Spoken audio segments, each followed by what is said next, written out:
Dwi hefyd yn recordio.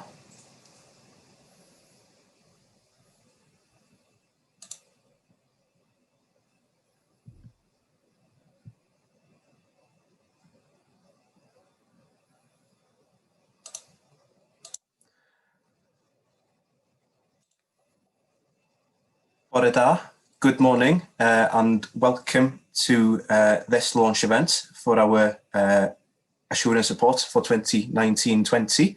I'm Gitta David, Senior Compliance Officer with the Commissioner. It's great to see a good number of you have been able to join us this morning. This is the English language event. The Welsh one was at 10. We welcome questions in writing at any time during the session. You can post them in the chat or send them by email to post@welshlanguagecommissioner.wales.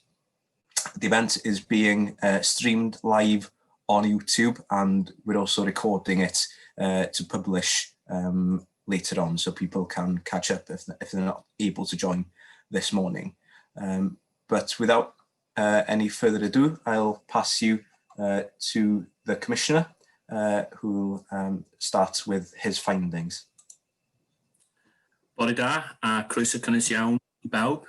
Good morning and welcome to you all. I'm very grateful to you for joining us this morning for what is the sixth assurance report published by the Commissioner, but this is my second, although the first one was rather strange and they recovered the period of the previous Commissioner, but it was still my report. So technically, I think this is my second report, but this really feels like my first one, if I'm honest. This looks at the performance of bodies in 2019-2020, and it covers the period before the COVID emergency. So it covers the period up until the end of March. So we were about a week into lockdown at the end of the period, and we'll be looking in a few months as to the impact that lockdown and the all those arrangements have had on the provision of Welsh language services and the availability of Welsh language services for Welsh speakers during the period in a few months, as I say.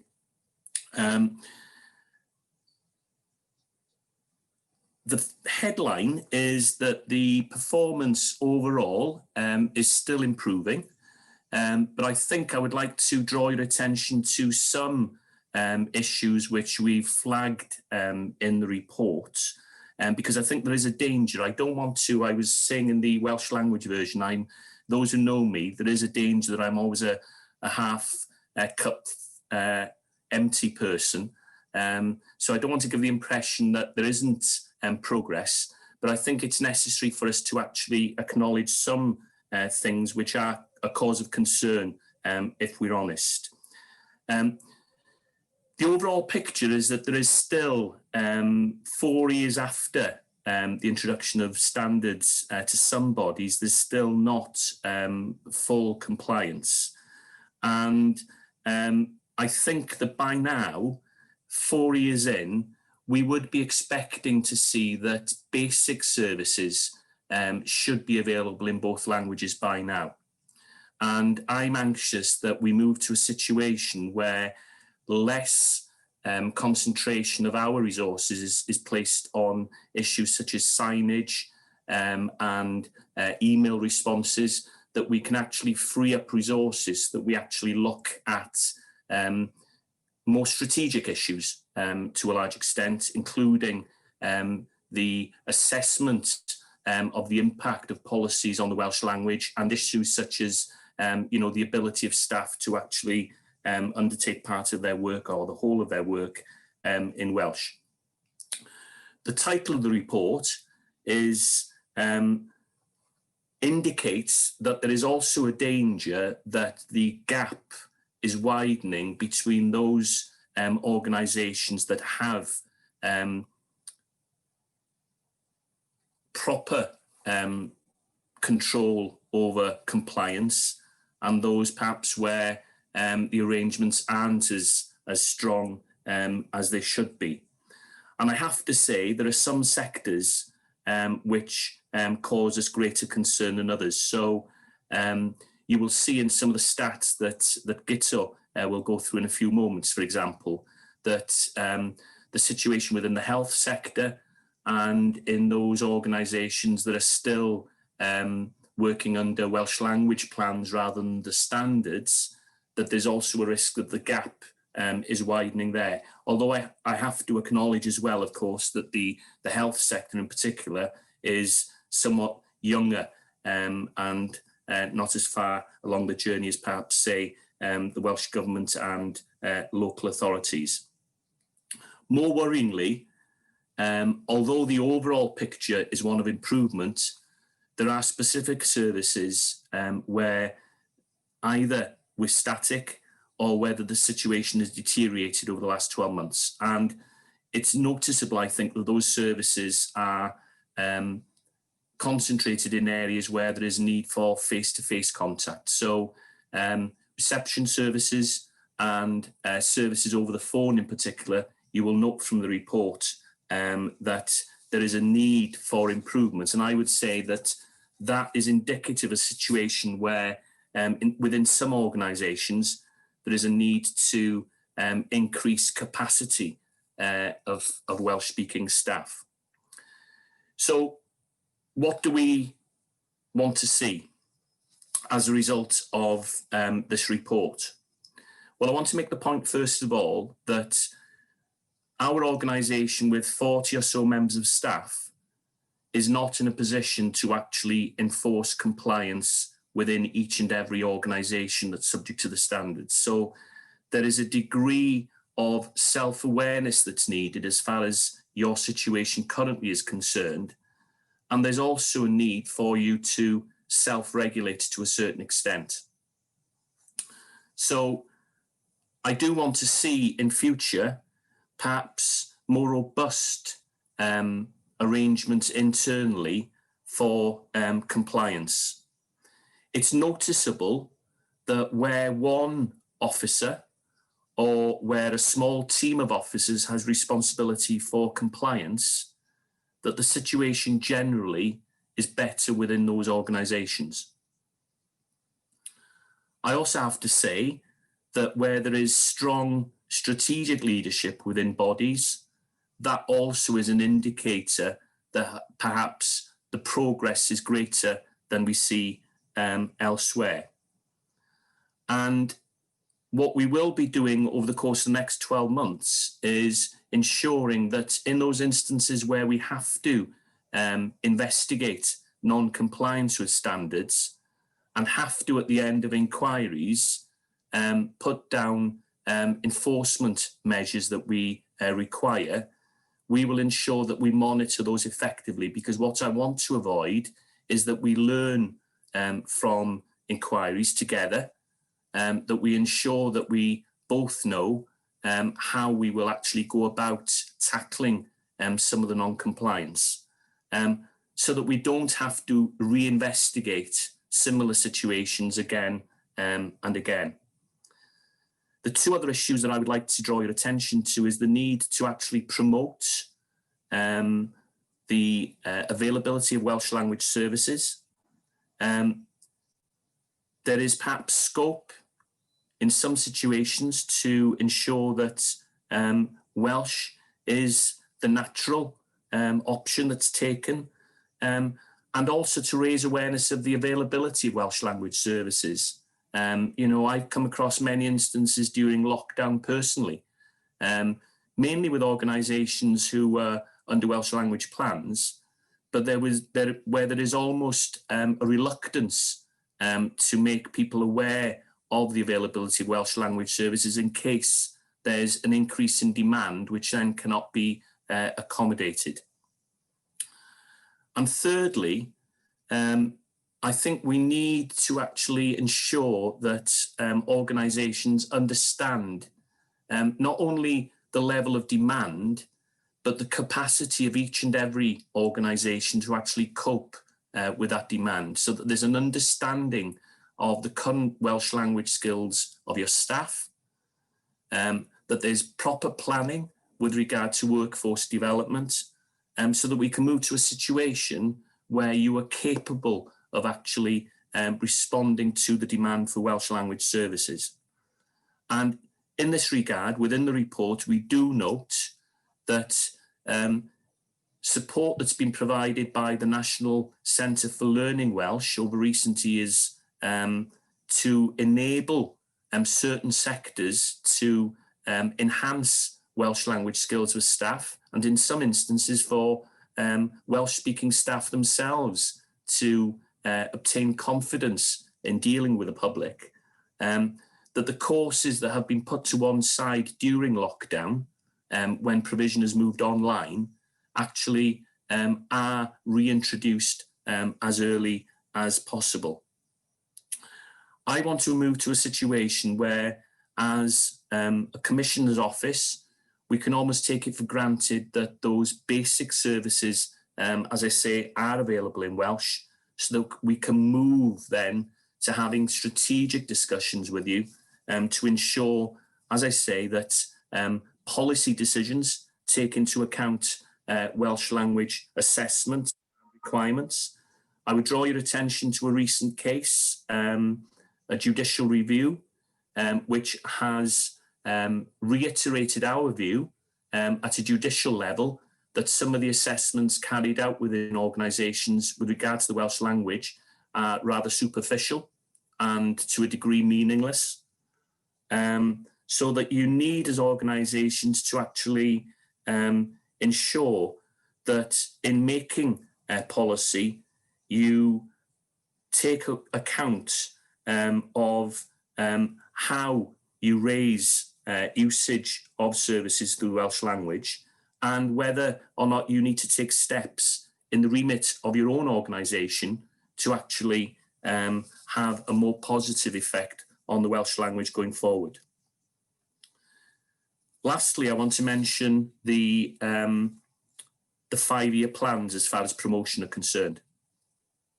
We've looked in the report at the operation of these plans, and we accept that the plans themselves have, for the first time probably within many organisations, led to a situation where there is strategic awareness of the role of Welsh, possibly, as I say, for the first time. But it's not clear in the work that we've undertaken to date whether the actual existence of those plans has led to any new activity, or whether or not, more importantly, whether any resources have actually been put behind those strategies. So we've raised the issue within the report so that you're aware that we will hopefully be moving to a situation where we take more note of the plans that have been put forward, that there will be a greater degree of monitoring, but also so that you, as people who may be responsible for Welsh within your organisations, can actually use lessons and use good practice when developing those plans in 2021 and 2022 as required under the standards. But I'll hand over to Gito now so that he can actually go through some of the findings in greater detail. Thanks. Diolch yn fawr, Aled. The report is structured in 4 parts. The first part is around the availability and promotion of services, and this is based on our work verifying services, so doing our own direct verification on a random sample of a third of the 120 organisations that implement Welsh language standards, and a selection of Welsh language scheme organisations as well. We formulated criteria based on the requirements of the standards, and then accessed the service like any normal customer, and recorded to what extent our experience matched up with those criteria.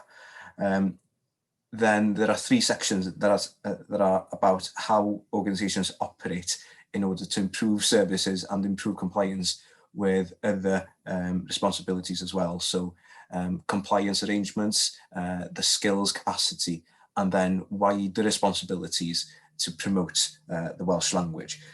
These are based on more qualitative evidence, so asking organisations for evidence, engaging with Welsh speakers, and our impressions and examples based on our day-to-day work, conducting investigations, supporting compliance, and so on.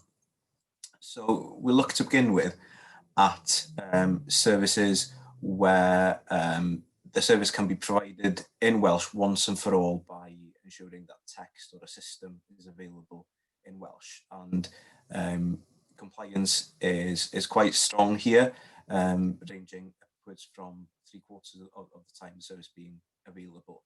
And for most services, we've also seen an increase in the availability during the year.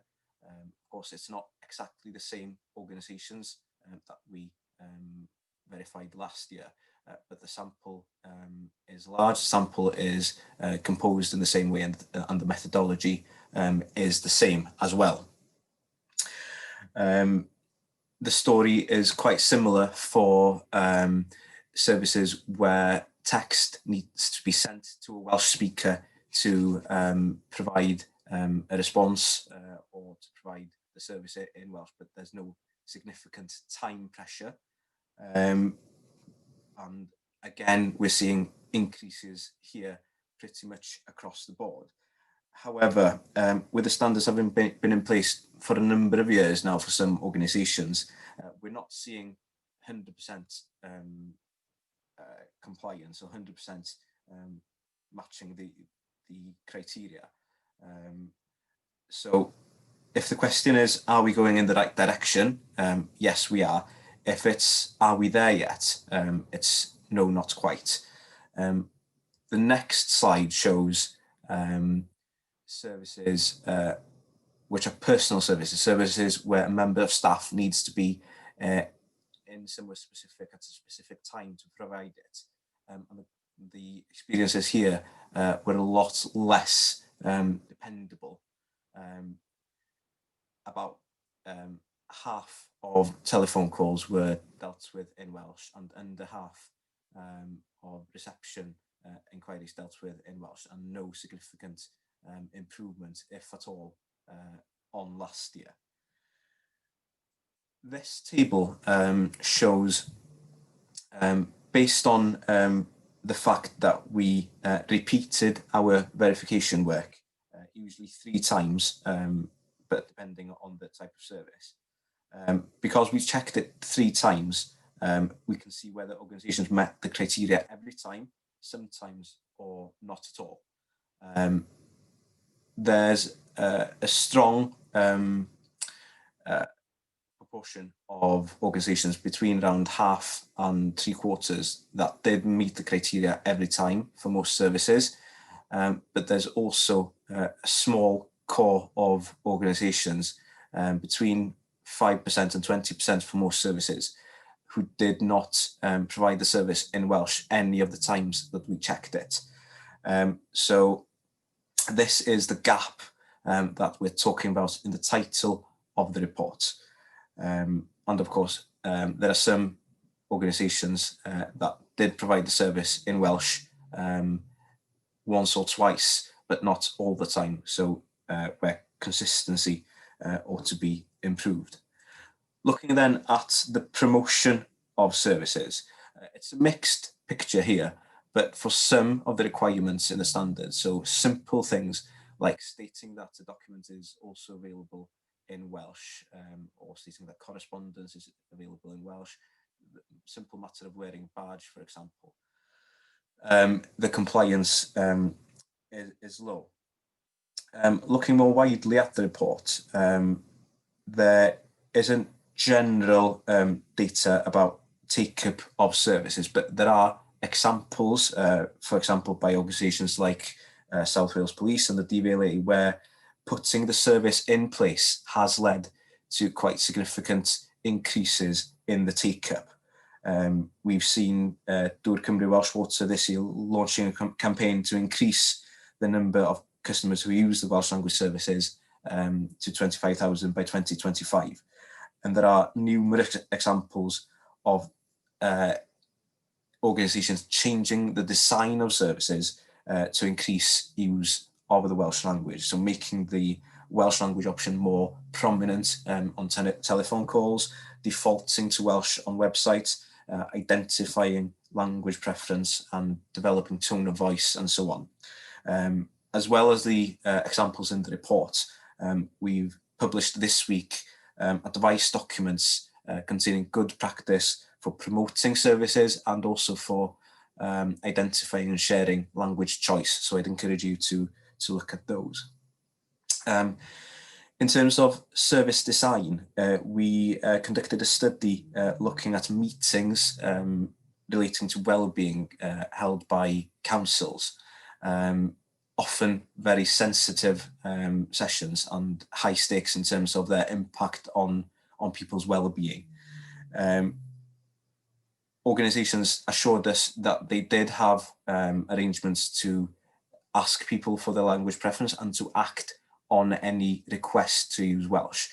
But there was some evidence that the take-up was low or very low in some cases.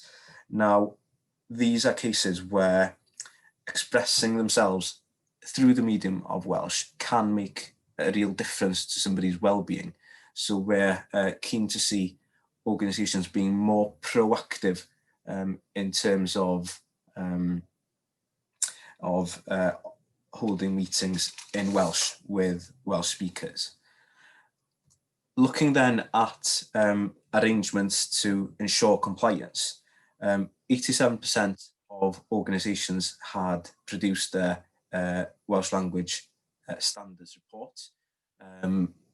This doesn't include Welsh language schemes, organisations where the requirements are different.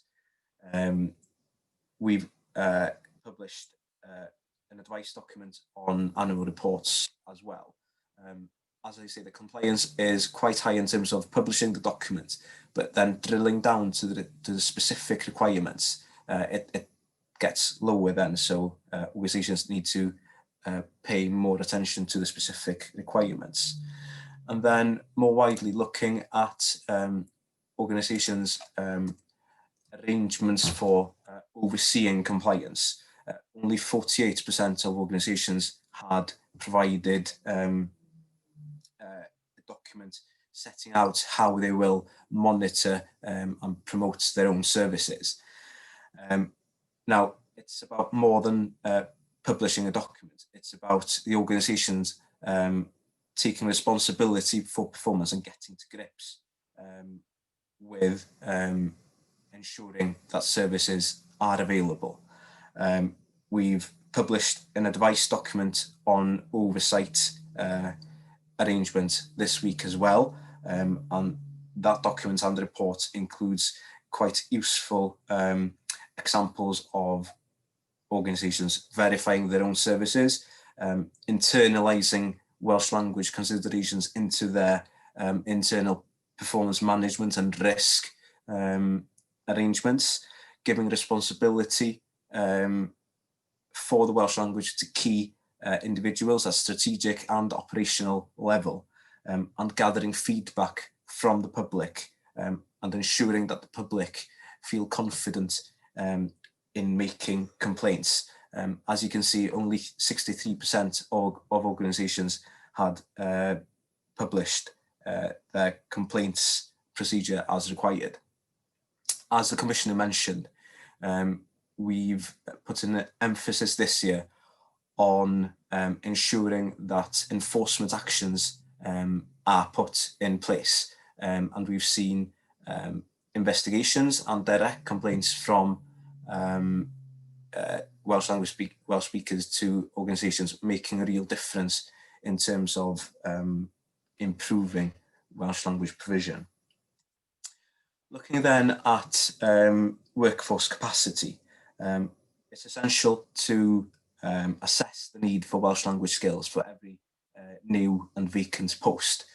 we looked at a sample of job advertisements and saw that Welsh language skills were essential for 17% and desirable for 63%, a further 63%. Now, this represents a big leap forward from when we began conducting this kind of work. The figure for essential jobs was 4% in 2014-15.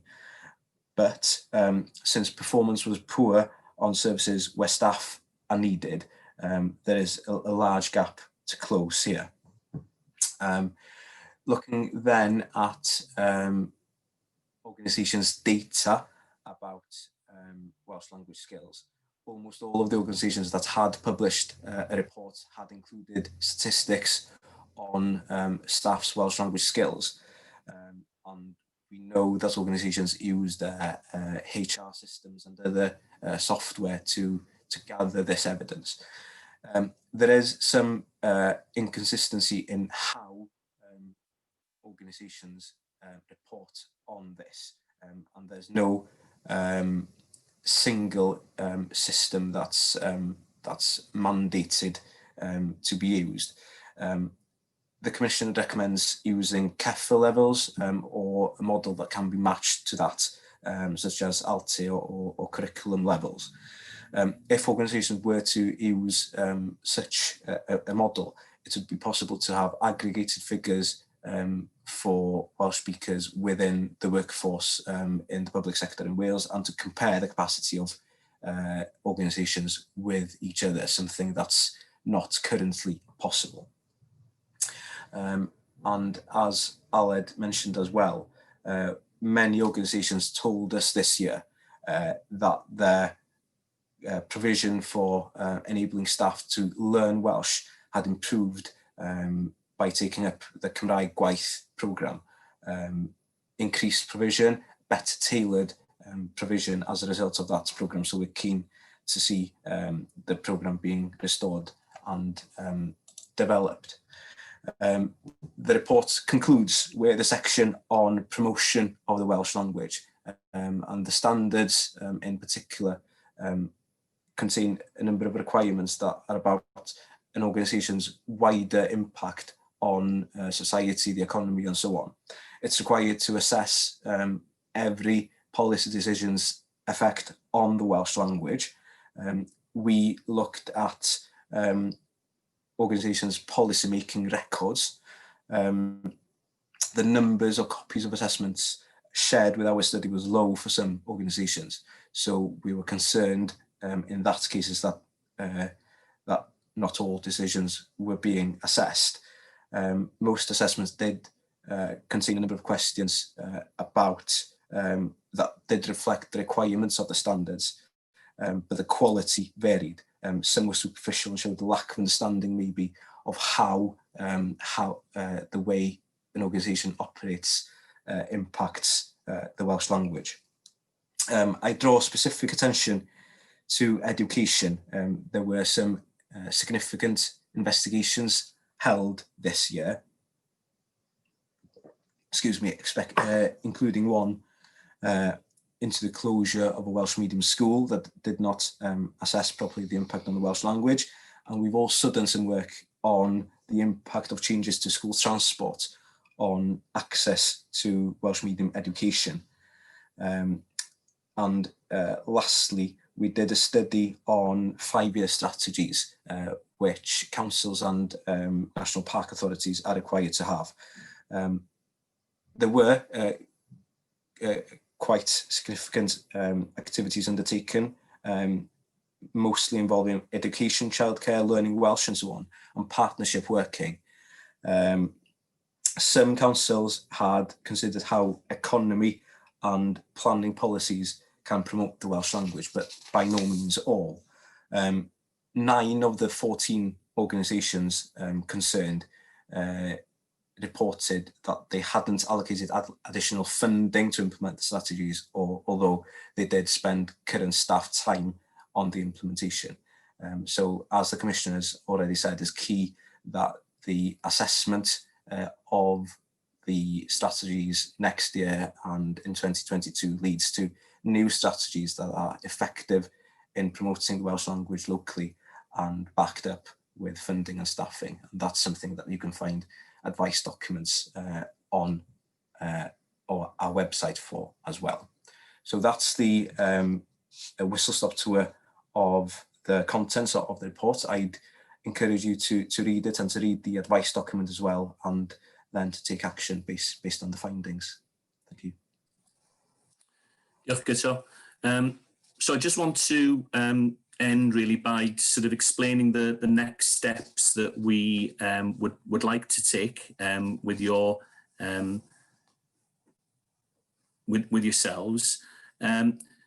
Obviously, the whole purpose of any report is to initiate change or to sustain improvement, so that the worst thing that could happen would be for this report to be received and then placed on a shelf. And from personal experience, that there is always a danger that that happens. So we are very anxious that that doesn't happen, and that's why we will be outlining the steps that we ourselves will be taking. So the first thing that we'll be doing is, you'll have heard Guto refer to the fact that this survey has a snapshot of bodies.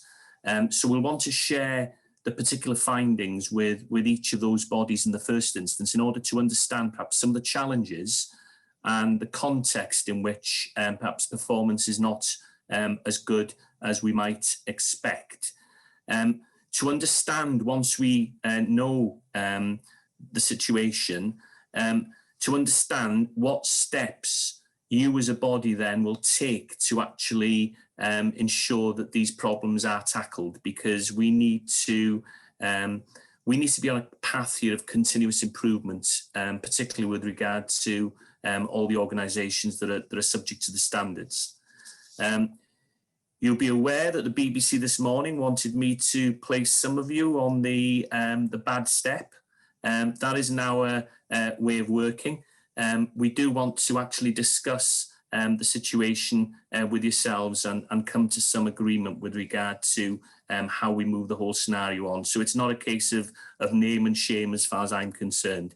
Although obviously, if we reach inquiry stage, the reality is that those documents are public. So, you know, if we don't succeed in this improvement path, then there's always a danger that we reach that stage. There will be annual reports prepared by each and every one of you. We will need to carry out a study of those reports. We'll need to interpret where you are and actually see whether that sort of ties in with what your own assessment is of the situation in which you find yourselves. And of course, as far as some organisations are concerned, we will then arrange formal review meetings where we can actually discuss not only the contents of the annual report, but actually start perhaps understanding where you're at. And more importantly, I think, actually trying to reach some kind of understanding with regard to how we improve the situation in which you find yourselves. Throughout that period, there will, of course, be the possibility of further inquiries. You'll be aware under the Welsh language measure that anyone has the right to come directly to us. Situation is somewhat different with Welsh language schemes, but that is the situation with regard to organisations that are subject to the standards. And if we find ourselves in a situation where we have to conduct an inquiry and where enforcement measures are needed, then we have, during the course of the past 12 months, actually set up systems where there will be much closer monitoring of how you are actually implementing those enforcement steps. But this, we would hope, is a positive relationship. We know that there are some organisations that need help. That's why we've actually published these good practice advice documents during the course of the past month. Angharad has shared the links to those advice documents. I would actually encourage you to read those. And we will also be publishing further advice documents over the course of the next few months in respect of recruitment of staff, and also how or what we expect to see with regard to the assessment of the Welsh language on policy implementation. Lastly, the two other pieces of work that we'll be carrying out during this year are a study into the impact of COVID-19 on the availability of Welsh language services, and your compliance arrangements during that period, and also whether lockdown had any impact on the internal administration situation as far as the Welsh language is concerned. And that last point actually is the other study that we'll be carrying out during this year. I think it's worth noting that there was one local authority that actually carried out its internal administration in Welsh at the time of devolution. There was one local authority that carried out its internal administration in Welsh at the time that the standards were actually adopted. And we think by this stage, it will obviously be very different from one locality to the other, but there is, I think, scope for bodies who are subject to the standards to actually show that they're actually moving along the path of normalising the internal use of Welsh. And that in itself will then not only increase the availability of Welsh language services, but will actually encourage the proficiency of staff as far as the use of Welsh is concerned. So I'll close by saying that this report actually focuses on the need to actually close this gap that we see developing between those organisations that have robust compliance arrangements in place and those others where arrangements perhaps are not so robust. Where we see non-compliance or where we see problems, then it's our approach that we actually try and discuss those issues with you. But that has to be on the basis that there is an understanding within the organisation of where you're at, the challenges that you face, but then that we agree a way forward as far as seeing improvement so that you can actually reach a stage where your level of compliance is improved. And we want to move away from this measure of the availability of basic services and signage, etc., in Welsh, to a situation where perhaps we can be certain that those services are available in Welsh because of this continuous improvement, which will then release resources both within our organisation, but more importantly, with yourselves as well, to actually move forward on this, this strategic level then regarding Welsh language policy and internal usage. So thank you very much for listening. I'll hand back to Gito because we're very anxious that you have the opportunity as well, not only to ask questions, perhaps to make any observations that you wish to make at this stage. Definitely. We would welcome questions from you in the chat, or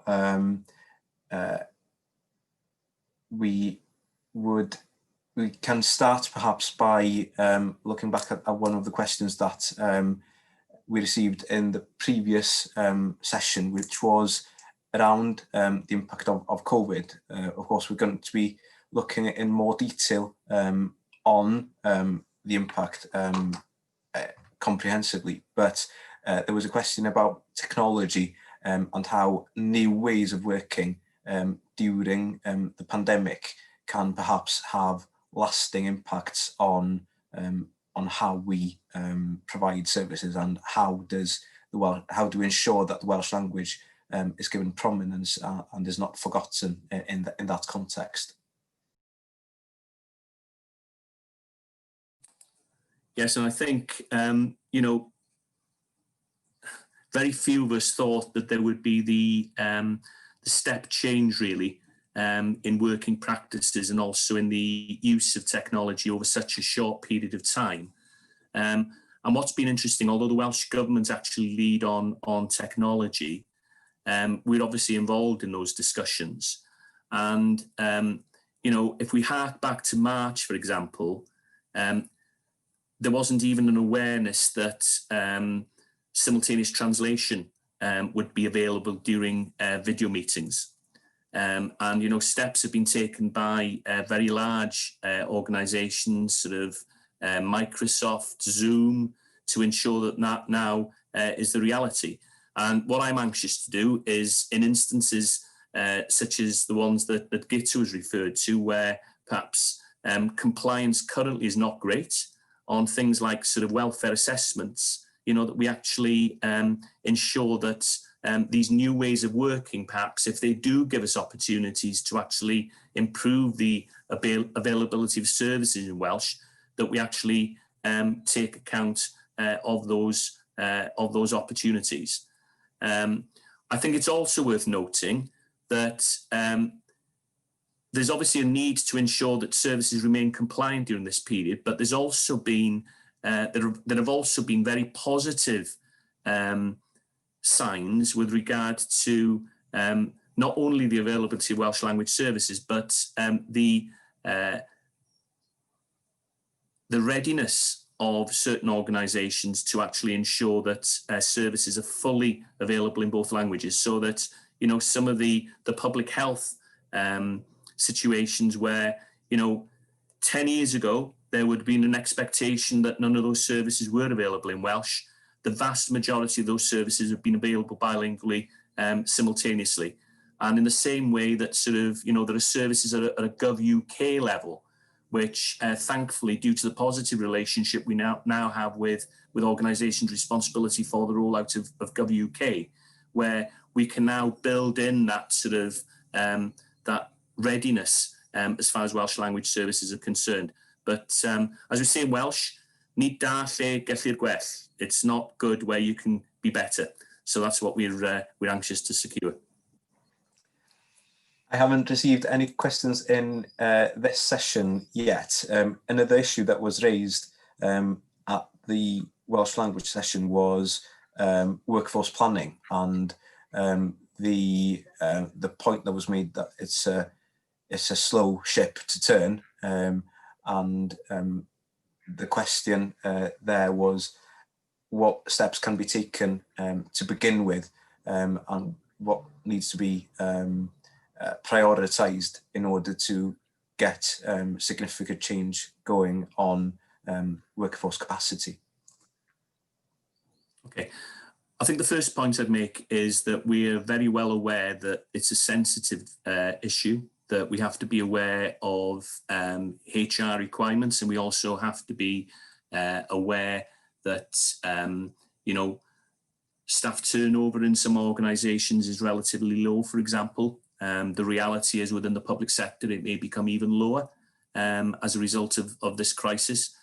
But what we don't see at the moment is consistency with regard to an understanding of current capacity. I have to say that when the health service came in some 9 months ago by now or more, I was shocked by the lack of understanding with regard to language skills within the existing workforce. And the reality is that unless there is a proper understanding of the level of skills within the current workforce, then the ability of any organisation to properly plan in order to meet the demand for Welsh language services, and in order to understand the steps that they need to take to perhaps train existing staff, is a non-starter.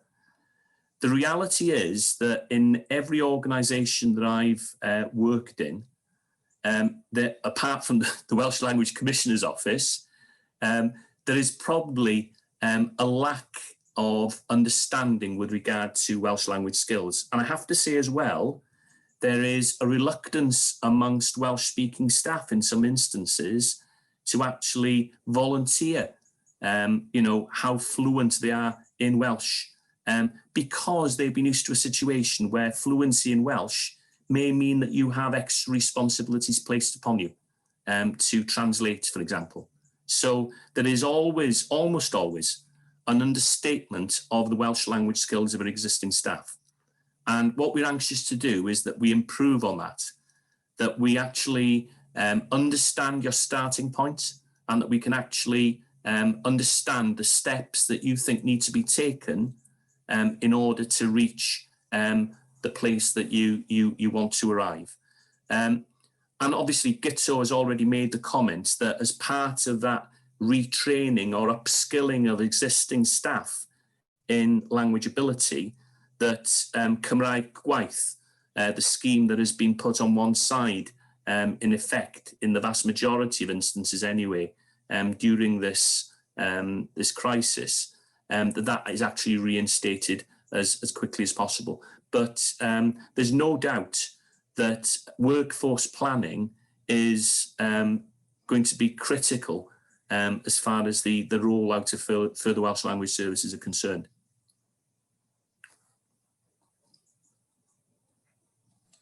Diolch. We've received a question as well, and I think we'll finish with this, around organisations with their main offices outside Wales, and I think quite a few of the organisations joining this morning are in that situation, and what your advice would be in terms of ensuring that such organisations are able to improve their Welsh language services, perhaps in terms of phones and so on, where the capacity in Wales itself is quite limited. Yeah, I think it very much depends on the organisations that we're talking about. I mean, there have been instances where certainly over the last 12 months, for example, we've had discussions with large UK charities where we've, you know, we've been able to actually understand some of the challenges that they face, but more importantly, have seen an increase in Welsh language services. But clearly there has to be an awareness. I think I have to say that within certain sectors, there is a reluctance to make people aware of capacity that is available. So banks, for example, the vast majority of whom operate Welsh language schemes, so we're not talking about the standards here, but there is a reluctance almost to make people aware of the availability of Welsh language services. So a bank that I've banked with since I was 17, so it's getting on 40 years. I discovered some 6 months ago that there's a Welsh language service that actually is a lot better than the English language service.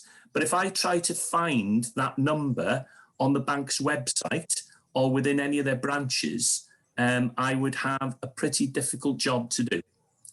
There are other organisations where, you know, they have taken steps. So if we look at the DWP, for example, if we look at HMRC, they have set up Welsh language units within Wales, where we've had very constructive discussions with them with regard to understanding the rollout of services, but where they would tell you that the uptake of those services has far exceeded what their initial expectation was. And where accordingly there's been a readiness for them to add to those services going forward. But what I would say is, come and speak to us. Let us understand the challenges that you face. And on that basis, then we can perhaps not only give you advice, but perhaps point you in the direction of other organisations that would point the way forward. But we're certainly aware of the challenges for you know, pan-UK organisations, but that does not mean that you should not be aware of the need for you to provide those services in Welsh, particularly when you have regard to the Welsh Government's own 2050 strategy, where we will reach a situation by 2050 that 40% of youngsters in Wales will be fluent in the language and will actually have received their education through the medium of Welsh. They will actually expect the pan-UK organisations not only recognise their rights, but actually provide for them to be able to exercise those rights going forward. But it's one where we want to have a constructive dialogue with you. And in those instances where clearly there are organisations that are subject to the standards, then clearly we will enforce those standards, you know, in any event. But, you know, it's a situation where things can be put in place where services can be provided to a much greater extent than they are currently. I would say that probably myself and senior members of the Commissioner's Office have a job to do there as well, because what we've found is that where we can engage with leaders within UK organisations so that they understand the context in which we operate in Wales, that if we have buy-in at a strategic leadership level within the UK, then the whole thing is much easier to actually deliver than might have been the case, because we recognise as well that some of you may actually have organisational responsibility for the Welsh language, where, you know, you're on a tough coal face, and where the support that we can offer you would hopefully only produce even greater opportunities for you than might currently be the case. A number of interesting points being made in the chat. I've had one question about external providers, particularly in terms of health and safety, where maybe they're not able to offer a service that meets the requirements of organisations. I think that's a matter of procurement, and there are quite a few examples this year of organisations putting in place clear requirements in their tender documents and so on, to ensure that going forward external providers are aware that services provided on behalf of organisations need to comply. There's a point made about recruitment of fluent Welsh speakers being a real challenge in South East Wales. Stefan has already shared an advice document regarding work done by the DWP in terms of increasing the capacity. So can I make the point there as well? I mean, we recognise that you know, the challenge is greater in some areas than others. But during the first 2 or 3 months of my tenure, I actually travelled Wales, and what I find difficult to understand, if I'm honest, I've lived the whole of my life in North East Wales, so the same kind of issues, you know, I hear as in the South East. But I was actually going to large Welsh medium comprehensive schools where there were hundreds of youngsters actually leaving those schools, mainly in the South East, year on year. But within the same county area, I was being told that county councils and health boards were unable to recruit Welsh speakers. So I'm hopeful that our recruitment guidance that will be published in the coming months will actually outline the processes that you should have in place. But I think there's also a question to be asked with regard to your HR departments as to how robust perhaps arrangements are with those schools and further education colleges, because those same youngsters who are leaving school year on year are the same people who, when I meet them when they're 20 or 21, will be telling me that their grip or their hold on the Welsh language is not as great as when they were 16, because they've had little or no opportunity living in some areas of South East Wales to use their Welsh either in a social context or at their place of work. And that's why some of this discussion regarding the use of Welsh within the workplace is so important, because those youngsters will not have the opportunity to speak Welsh at home in many instances. So it actually reinforces their language skills within the workplace, which then means that we create a situation where they retain their fluency, so that we're not continuously in the cycle that it's the education system in Wales that has to create Welsh speakers, and that we don't transmit the languages naturally in some of these areas where, you know, we're in a situation where in 1891, in Merthyr Tydfil, 68% of the population spoke Welsh.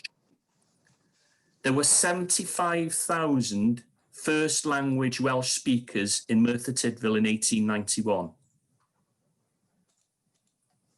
That is the reality of the situation. So it's a situation where over 2 or 3 generations, those language skills have been lost. And the whole purpose of the current government's language policy is to actually reconnect with those lost generations so that they become the natural Welsh speakers of 2050 onwards. And it's your responsibility as organisations to ensure that those young people actually have the ability to use what is their own language. I think since we're beaten by the clock, that's quite a positive note to end with, drawing the link between these, you know, basic day-to-day services and the wider challenges facing the language, and making it clear that the requirements placed on organisations have a wider impact when it comes to the future of the language. So from me, I don't know if, yeah. Can I just thank you for your contribution? And can I also thank any of our staff who perhaps have listened in on the English language section rather than the Welsh language because they were not available earlier. But I also want to thank each and every one of you for the work that you're doing within your organisations. You know, we're here to support. We feel passionate about the language. That's why we're in the jobs that we are. But we also realise that, you know, it's a more difficult task in some organisations than others. So please make use of us. And certainly myself, Gwenith and Dyfan, the 2 directors, are more than willing to actually meet with your strategic leaders if you feel that you need any support and assistance, because we're in this game together. And we're very anxious to do everything that we can to actually support the work that you're carrying out as far as the Welsh language is concerned. Thank you all. Yep. Thanks.